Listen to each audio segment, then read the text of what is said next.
Welcome back to Poopy Bus Adventures. My name's Jeremiah, Veda's behind the camera, and today we're going to be removing that AC that's already gone. And the reason why it's already gone is because we've had to film this intro and outro 3 times a piece, and our audio is messed up on our camera. So we filmed a whole bunch of stuff. It happens, and none of it's usable. It happens. But luckily we got a lot of the important stuff, like us actually removing it. There's going to be some parts that will add some voiceover and stuff like that just to help out. But essentially all we're going to be going over is removing the rear AC from our micro Bluebird bus.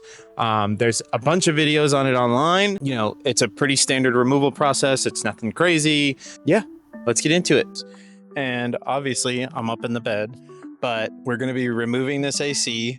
There's a million videos of this online, but the idea is the same across the board. No matter what you're doing with any AC, you need to first remove the cover to see what's going on underneath. ACs, home ACs, bus ACs, I mean, even window units, they all work in the same way. You have lines coming in to feed liquid to the air conditioner. You have lines going out to condense the air and drop out the extra fluid, and you have it mounted to something. For ours, it's 4 big bolts mounted to the actual roof of the bus, which we didn't know what those 2 bars were for on the back of our bus, but now we know it's literally just a mounting point for the AC. But good to know because you can mount other things to it. So super helpful. It's hard to see from where you guys are at, but there's 2 lines coming in. Let me see. There's these 2 lines coming in right here. This is our inlines and outlines. So we track them to underneath the bus. The big thing is draining these lines. I've seen a lot of people drain them inside their rigs. So they usually have their buses torn apart when they're doing a new bus, and they'll cut them here and then drain them into a bucket or something. What I'm going to do is kind of the opposite. I'm going to cut the lines from underneath the bus, drain them overnight, allow them to fully drain, give it time, and then we'll just undo the bolts and pull the lines out. So we'll just pull the whole AC out and pull the lines with it. That way, you know, it'll prevent leaking and everything like that. But this is just kind of like a mini update along the many updates that you guys will see of us, you know, taking our bus apart and how we're doing it. But don't be afraid to remove something like this. It's really not that serious. As far as the electrical goes, for our unit, there's a small fuse box back here that's just ins and outs. Easy Phillips head, you can unscrew everything there. And then the actual fuse box that runs the AC for our bus specifically, because every bus is different, is underneath our driver's seat. So what I'll probably do is turn the bus on, turn the AC on, and then start pulling fuses until I get to this one. Since our fuse box, we have 2 fuse boxes in our bus, one in the engine bay and then one under the driver's seat. The one under the driver's seat operates our door panel.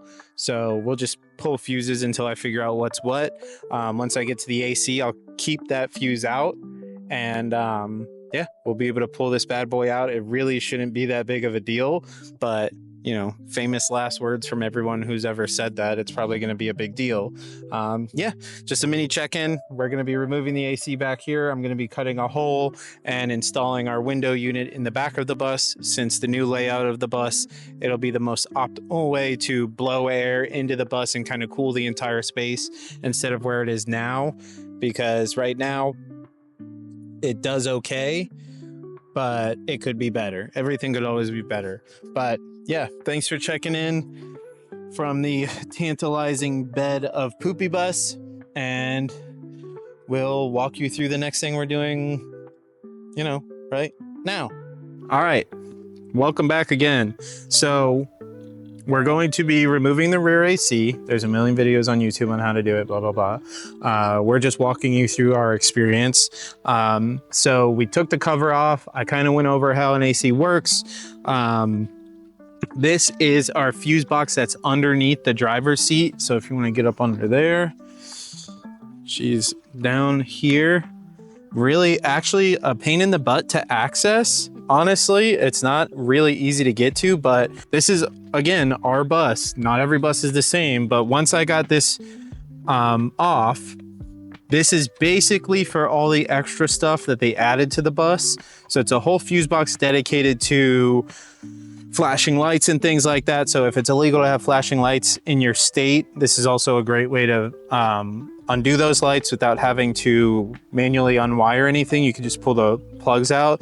But I believe I found on here what I needed, which is HVAC 1 and HVAC, which are both number 9 and 10 respectively. So I'm going to take some pliers and I'm going to pull out number 9 and number 10, and then I'm going to turn on the bus and attempt to turn on the AC. If it doesn't turn on, that's a good thing. That means that we've completely disconnected our rear AC. We'll test the front AC as well to make sure I'm not unplugging the wrong AC.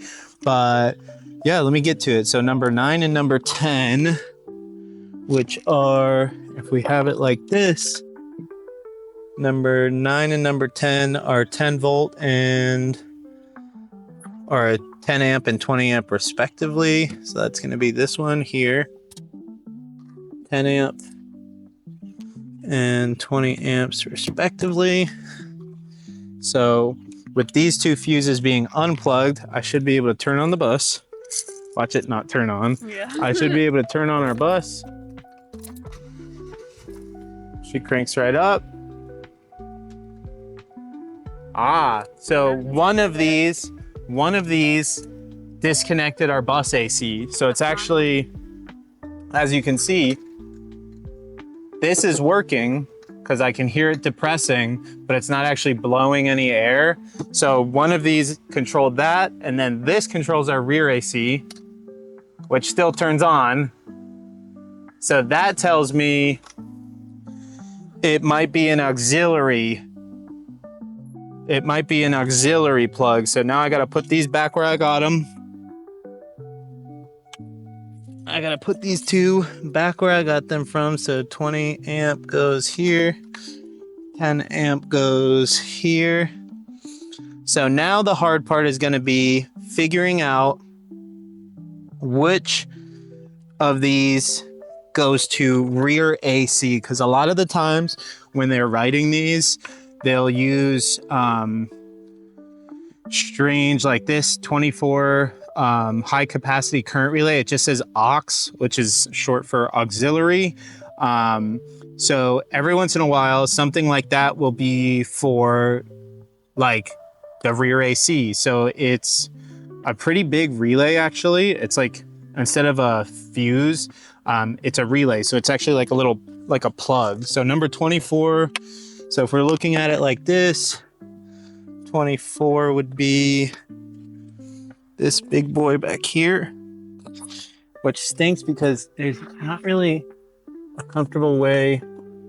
There's not really a comfortable way to grab these things. Let me see if it could be something else. Rear defog, front parking, trailer parking, rear parking, pass turn mirror, J case. So it might be 32 or 33 also, which are these here. So let me see if I can pull out these, because so this is a pretty large fuse. So let's turn the bus on.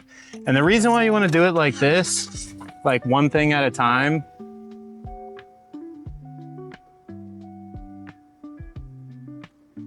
all right, so front AC is working again as fuses go. Rear AC is still working, so it was not this fuse. And we're back. So it was not the fuse that I thought it was. So I'm gonna try the next one down. And this is essentially how you figure out,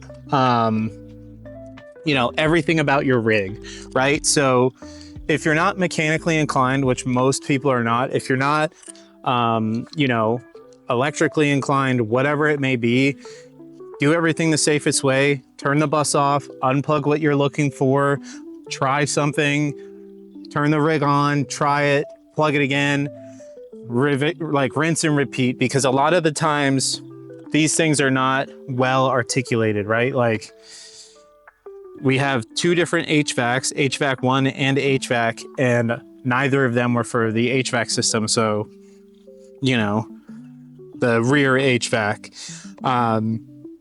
So I'm just gonna work my way through these, turn them off and turn them on, and we'll be back when I find the right one. All right, it was literally the next one that I pulled out. So like I said, rinse and repeat, try and try again. It's not that big of a deal. You won't electrocute yourself with these fuse boxes because they're relays. So essentially what happens if too much power goes through, these will break, and then whatever it's running will stop working. So it's kind of like a protection against, you know, things blowing up if you were to be hit by lightning or something like that. If there's some reason there's a lot of electricity, a lot of current coming through, these will stop that and protect all the systems in your car, in your bus, in your van, whatever it may be. But for everyone out there, this is a 40 amp. So this was for our rig specifically on our rear AC. The underneath, or this is for the rear AC. So, you know, now if I try to turn it on, nothing happens. Where before, when you turn it on, it's blowing cold or hot air or whatever, just hot air, because ours is broken and we literally can't get it fixed. But yeah, this is just a short, you know, another short tale on how to do things. If you're scared of doing them yourself, take your time, you know, be cautious with how you do things. If the bus is off, you can't be electrocuted by most things, so it's not really that big of a deal. These things can't electrocute you either, unless if you were to stick your finger in there, but you can't. But yeah, stay tuned. We'll have some more updates. All right, welcome back. It's still the same video. So I did a little outro and everything, and I'm back again because what we found out was it was not the AC that I unplugged, it was this panel. So none of these work right now, which in our case doesn't change anything. So we're actually just gonna leave this unplugged. For the rear AC, I might continue going through these and pulling them out, but because it's all unplugged now, it should just operate how I want it to, which is not at all. It should just be off. And then when I go to the back, I'm still gonna unplug all the electrical there. So it doesn't really change anything. But going back to what I said, it was the 40 amp. Yeah, so the 40 amp controlled our bus panel, not our AC, even though the front AC still works. So that's fine.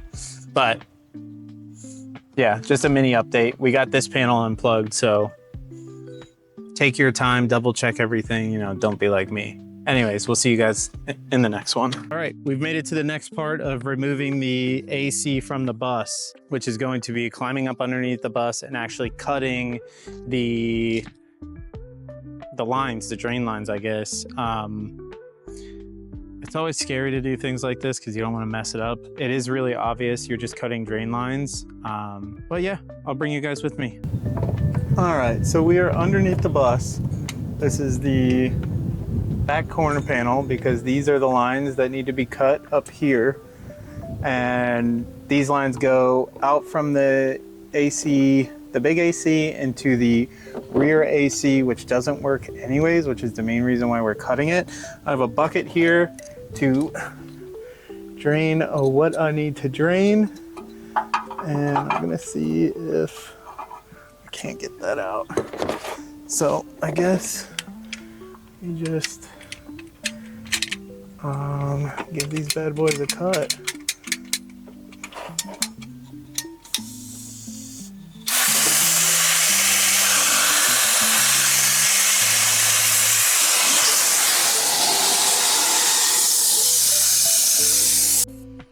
All right, well, that went exactly according to plan. Anyways, as you can see here, I am removing the 4 major mounting points because that's how ours is set up. It was 4 major, like, 1/4 inch bolts, I want to say, that were being held in with lock nuts. and it took me a little bit to find the correct tool because a couple of them were pretty hard to get to. But once I got to them, it was pretty simple, just removing the 4. Like I said, it's literally just 4 bolts holding it up, and then it was 2 actual screws that were drilled into the ceiling. Those were kind of just some loose mounting points for some negative diffusions. But if I didn't go over it before, make sure you remove all of your electrical from the back of the box. That's where I'm messing with now, is that's where all the electrical plugins were. But overall, pretty simple process. And yeah, that last clip was definitely supposed to happen when it blew up in my face. Thank you guys so much for watching. This is our outro now, but we appreciate it. As you can see, the AC's still gone. We went over kind of what we did, our process, you know, removing the lines, making sure that, you know, if it's a hiss, you let it hiss out before you cut the line fully. I'm okay. As you can see, nothing happened in the video. But yeah, everything went kind of according to plan. Everything went really well. We've got the AC removed. We've got 2 sleeping dogs in the bed. If you guys have any questions, if you have any concerns, if you want to know, if you need help, down below. But seriously, if you need help, we don't have anything better to do all day. Just reach out in the comments. I try to comment on everyone's comment and all that good stuff. Try to help out other people because we're all kind of learning this stuff together. With that all being said, make sure to check the link below. We have an Amazon store. We have a free month of Starlink. If you're thinking about getting Starlink, you can get that with us. We'll have links for some other random stuff down below. You know, help us out. We're not actually sponsored by anybody yet. This is all self-funded, same as all of you guys. But, you know, we're trying. Yeah, make sure to like, comment, subscribe, all that good stuff, and we will see you guys in the next adventure. Peace.